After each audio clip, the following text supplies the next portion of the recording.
Good morning, everyone. It's Faith and Fun with Donna on Saturdays. Hopefully posting at 12 p.m., barring any difficulties with technology. So bear with me, because sometimes it doesn't quite work out, the uploading thing. But I wanted to talk to you about the road to Emmaus, and then what kind of artwork could we make, what could we create that would help us to see the story. How could we tell the story with bits of artwork? So this isn't a full-fledged painting. We're using ink, pens, and like something you would have around the house, a black ink pen, and colored pencils. So these are just Crayola colored pencils.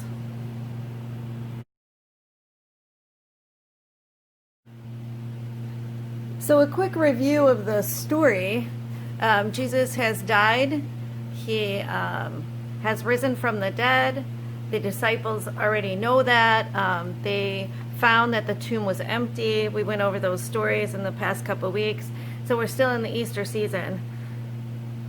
And on the same day as the resurrection, two disciples are on the road away from Jerusalem. They left. They're very sad. So Scripture says they're downcast. They're not sure what they're going to do. They're somewhat lost. So they left Jerusalem, probably afraid also that something bad might happen to them too. They might get arrested. But this man meets them on the road, right where they are. So we want to remember, that God will enter in, or he'll send someone to enter in. So they don't really know who this man is, but he says, "What's happening? What's wrong?" And they said, "Don't you even know what's happened?" That Jesus, their rabbi, had been arrested and crucified, and now he'd risen from the dead. A couple of the elements that I thought were very important to show were the disciples on the road to Emmaus. I put a sign so we know what we're talking about, what story we're doing, where they're going, where they're headed. We have three men on the road. We assume they're men. I mean, everybody is kind of dressed in those tunic-like coverings with cloaks at that time. But we could tell that this guy has a beard for sure. So we know that they're guys. And we can also see them over here. So I used the same colors to identify the two disciples that were on the road. So you could see that they went from here to here. And we have those elements connecting them together in the story of our storyboard here. I'm going to assume in this situation that this drawing is Jesus who enters in the road. And you can also see that he's moving because you could see the bottom of his shoe. And those details in drawing are somewhat hard to get the idea of. We'll talk a little bit about how to draw those in simple ways after we talk about the picture and talk about coloring it and some of the things that we can do to show light and blending. But so we have the two guys and Jesus entering in, and his hand is kind of like talking, like he's talking with his hands. Did you know? And this guy to me almost looks like he's asking a question, like inquisitive. He's trying to figure out what's happening. So body language can tell part of the story also. I also thought like Jesus's head is leaned in. Now I used a couple of clip art examples to get me started. And then I kind of adapted them for what was happening in my story. So I didn't create this all on my own. I looked at a bunch of clip arts or coloring pages to get ideas of what I'd like to do. So this is the compilation that I started, or I ended up with, not what I started with, but what I ended up with. So we have that, and I'll explain the hearts at the end. But so they're on the road. They, after Jesus explains the scriptures and tries to tell them how the Messiah was foretold and that this man was him, they say, "Will you stay with us for the night?" And in that, they go to break bread, and all of a sudden, they realize it's Jesus. So we know this is Jesus because remember when we talk about our holy people, the Holy Family, angels, they all have this like halo around them. So we know that these are our two guys by the coloring. And then also that Jesus is there because he looks sort of like Jesus. And I was going to say that when I did the example, my starting point of my storyboard, I had this sketch that I found on the internet, some ideas about what Jerusalem might look like, and then this one, which I can show you I did in marker the other day, and you could see Jesus to me is depicted sort of like an icon. So I feel like this is an icon, a drawing of an icon from somewhere, but I don't know where. So when I did it, I decided I would go with a more Jesus-like drawing, and that was because we had just done the Divine Mercy picture, and I had tried to copy the Divine Mercy painting. So I tried to make his hair and face look a little bit more like the painting looked. So hopefully you could see that here. And he's breaking bread, and they all have plates. So we know that it's implied that he's sharing. Their hands are up, and they're not perfect hands, so don't worry about it if you don't have perfect hands. The idea here is that we're telling the story, not doing a perfect painting, which would take a lot more time, you know. So this is an exercise of entering into the story and looking at things, but don't worry too much about how perfect your drawing is. And of course, I did send you, or I did post on the Facebook page, blue drawing like I have been doing, because if you print it in blue, the blue will disappear in your picture. Now for this picture, I did outline everything with a pen, and I'll just show you, like, it's one of these pens that has like a soft point on it so that you could use it on a pad or something. But this pen I kind of liked, and I can explain what happens when you use pen, but I still think outlining it in the pen is a good way excuse me, to practice drawing. So we have them entering into this dinner and saying, you know, to this man, will you stay with us and continue to talk with us? So I'm sure that he brought them hope and peace. So they wanted him to say, and then when he breaks the bread, we realize that it's Jesus. So we want to remember that this story is definitely reminding us that in the breaking of the bread, in the Eucharist, Jesus is there. He's actually present. And wherever two or more are gathered, that's one of our scriptures, he's there. So Jesus is present, especially if we're talking about him. So after this experience, they go back to Jerusalem and they tell everyone. Now, I looked for a good Jerusalem picture. There were some sketches out there and different ways to do this, but I really like the way that this came out.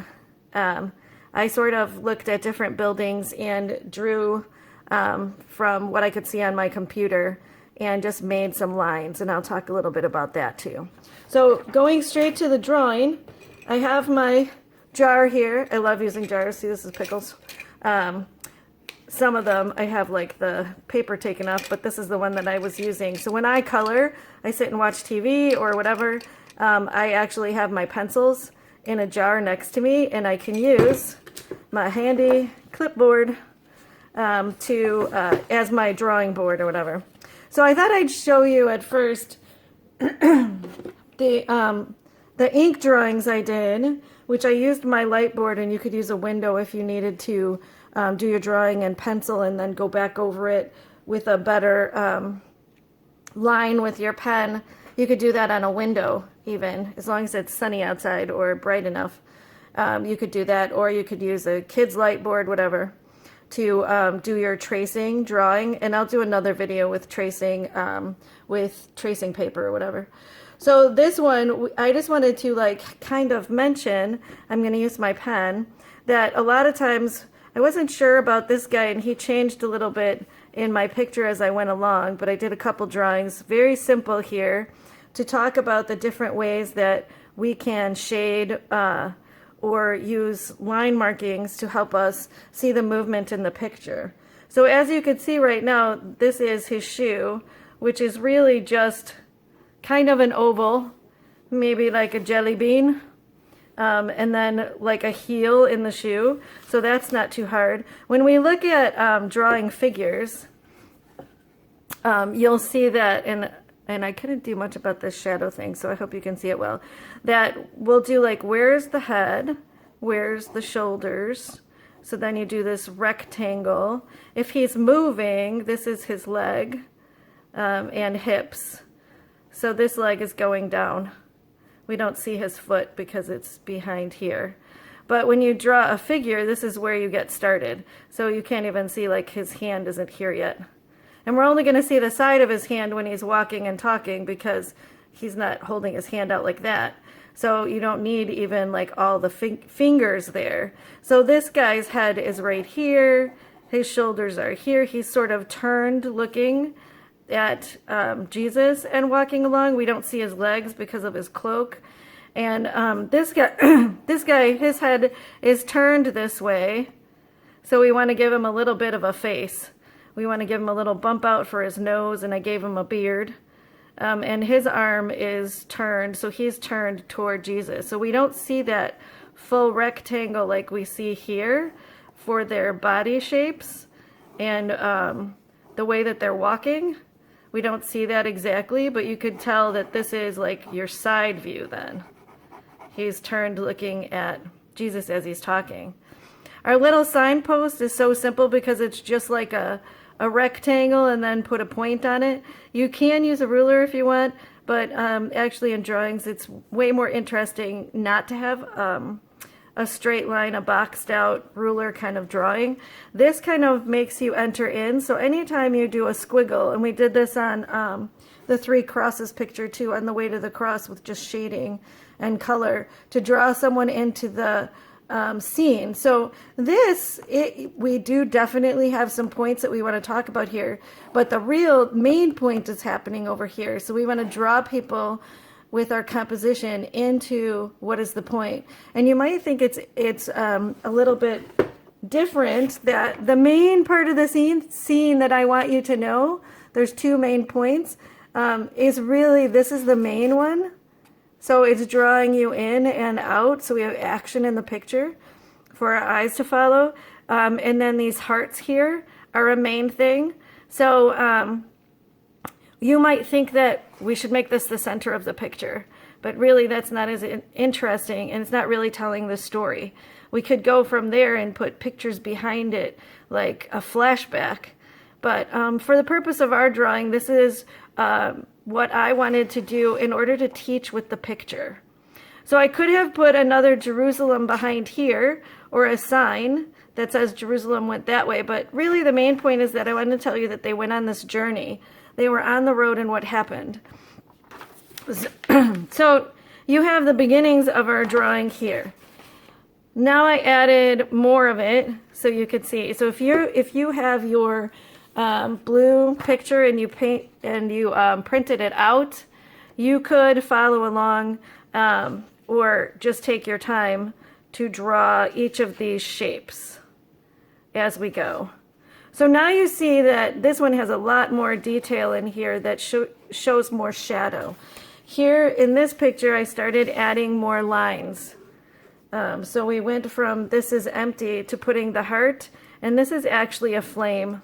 I know it's hard to tell, but the idea was that you drew a heart, a shape that we all know, not like an anatomical heart, and a flame with a little light in the middle of it. So we're showing this heart and flame on the 2 disciples as they're walking. Because in Scripture, at the end of that Scripture from Luke, we hear that didn't they realize that their hearts were burning within them? When he was speaking, everything rang true. It all made sense now. And if you've ever had that where, oh my gosh, I finally get it, you have this feeling in your heart or your chest where you're like very happy and you're on fire. You're like, oh my gosh, I got to tell somebody that I figured it out. So that's what this is here, because while he's talking, their hearts are burning. And hopefully you get that feeling when you hear Scripture, or it starts to make sense. So then we moved over to our drawing, and you could trace all of those things. Do your best with the finger lines. And I was thinking that it might seem like hard to think about, but he's holding the bread. So really it's just this shape in his sleeve. And then you just do a line, a line, a line. Very simple anatomical drawing for this kind of artwork. It doesn't have to be perfect. And the other thing I was thinking, which is harder to see, is like the eyebrows. There's the eyebrows, and you make like a dot and then do this little eyelid thing, and that is enough. Not perfect, but that's enough to tell someone that this is a face. So that's the bottom of the nose, and the mouth is just a line, and then his beard. So we want to do some shading, not perfect, but some shading to put in that idea of the beard and the mustache. And all we need really in artwork is a hint, because your brain will fill in all of the details also. So to look at the way that we shade things, so if this is under his arm and this is shadowed because the light is up here, we can add those things. And this shows that his cloak or tunic is moved to the side because his leg is moving. So that gives us movement. Even though we didn't do all of that for the other ones, we have the hint of movement there. So when you look at the picture, keep all of those things in mind and try not to worry too much about being perfect. Because if you blew this up and you were doing just his face, it would be way easier to put in details. But this will give you an idea of how to draw a face. And you can learn that by just practicing. So using those squares to figure out which way is their body moving. How can I make it look like something's happening in the picture? Or even with them holding their hands up, which my fingers are not perfect. I have to say that this was my favorite part, the building, and I put this sign in, which I didn't fill in, because I want you to come up with something. So if you read the story, or if you wanted to put in the message that you want to remember from this story, I didn't put one here because I was torn between two. Two of the most important things was that Christ was present and our hearts were burning. So this scripture says, stay with us. So I was always thinking like, well, I want to put like, stay with us here. You could do that. I thought about putting our hearts were burning in this sign because to me, this aha moment, this feeling of knowing that Christ enters into your story and he's right there with you trying to help you through it, even if you're sad and you can't look up, which is something I talked about in our Wednesday video, this idea of staying positive and having hope because that's what the resurrection was about. That's always a good idea. So what could you put in this sign? What's the message that you want to remember out of this story? Maybe you want to put more in here. Maybe you want to do like a little graffiti artwork with words or believe or hope, whatever you want to put in the story. And you could put captions anywhere you want to, because this is more of a cartoon drawing or a comic strip than it is a painting, where maybe we don't want to put words in. Okay, so I wanted to say that I took a book. You could do this yourself. If you have a, I'm going to use my Magnificat. If you had a book, you could even use this as your ruler. When I started, I did this box with the ruler, and then I thought, well, gosh, it looks like a box if you put in a text box in a document, and I didn't want it to look like that. And then I thought I wanted it to look like more like a sign. So all I did was create a line here and then sort of sketch the lines going across and not have it perfect. the perfect thing was not the point. To me, I wanted it to look like this is a drawing, a thought process or whatever. So put something in your sign if you want, whatever you would like. And to keep in mind that after they met Jesus in the breaking of the bread, after they realized who he was and their hearts were burning within them, they went back to Jerusalem and they told the disciples and the apostles what happened. So there are a lot of stories where Jesus appears to people in Scripture, in Luke, in Acts, that we're going to talk about as we go. To give dimension to Jerusalem, I started with just this box, and I didn't go down all the way because I wanted the buildings to look like they were in front of each other. So I started with this one, and I wanted a dome. I like the idea of the dome. That's another story. So I put a little steeple kind of thing on there. I don't know what that is. And to get this rounded look, we're making a dome, like an upside down big smile. I don't know.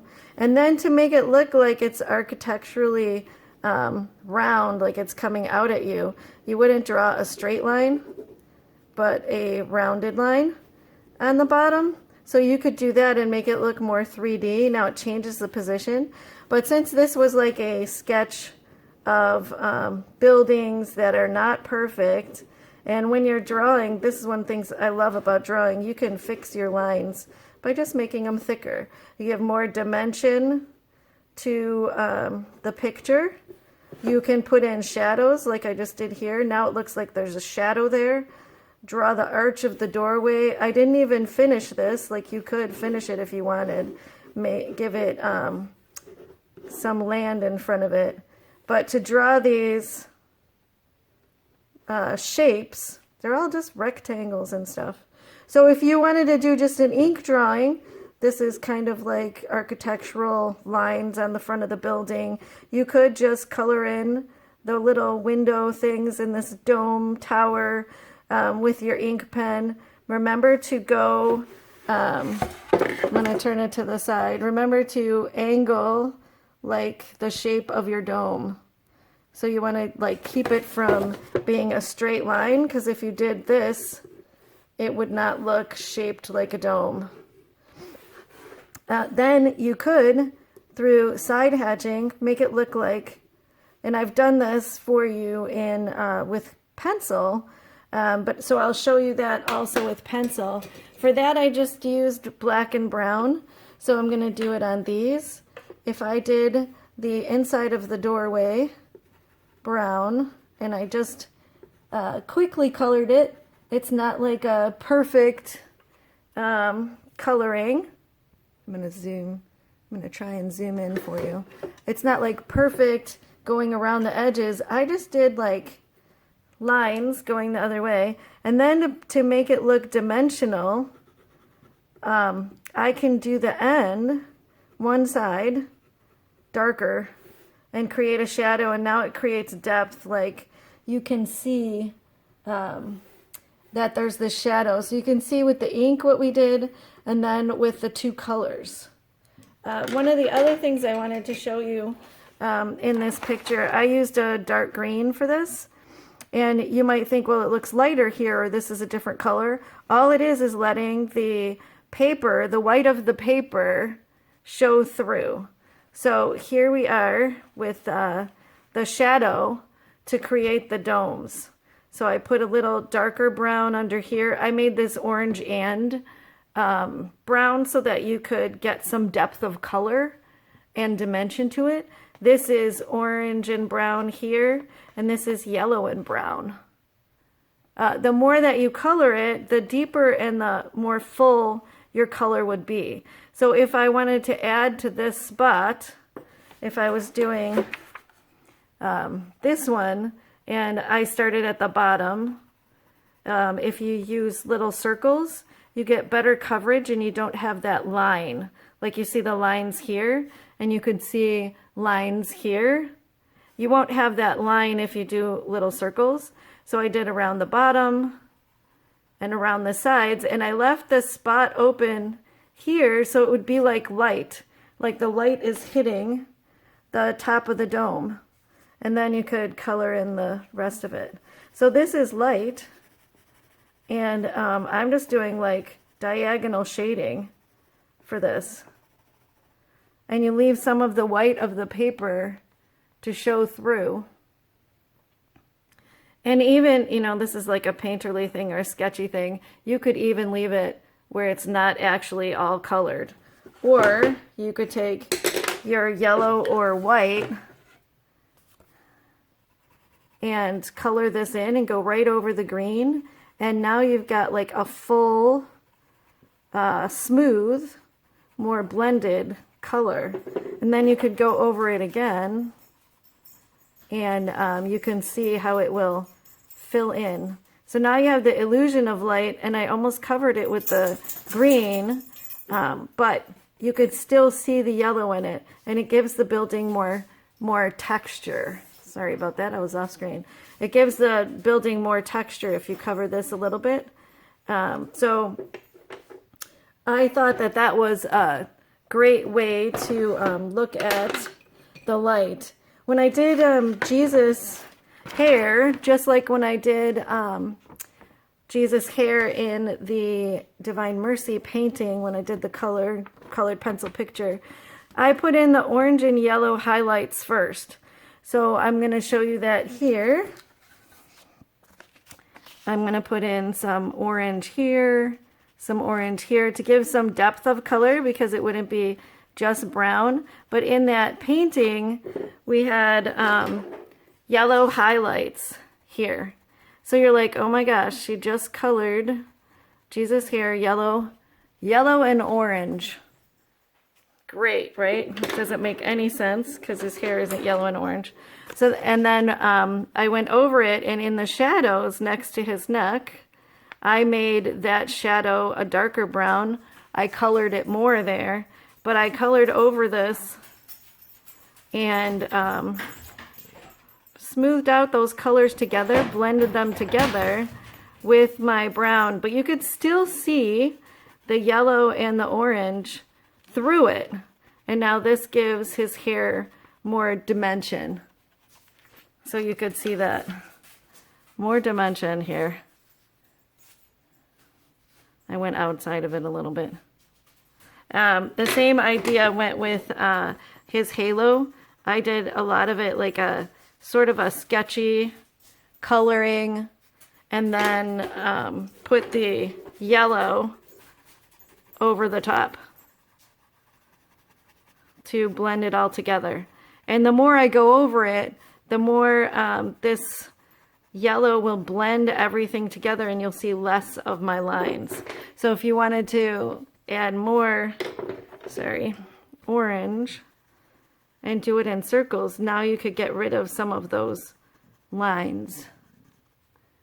But that gives it dimension. The same thing would happen sort of with the clothing. So I used like the green here. In the shadows I went darker, and in the other parts I colored it lighter. So now I've given the illusion of light.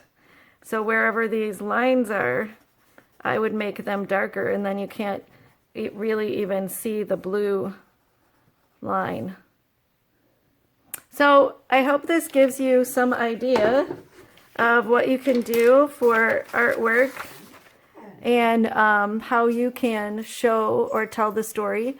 Share it on Facebook or send it to me if you can to show me your interpretation or how it came out.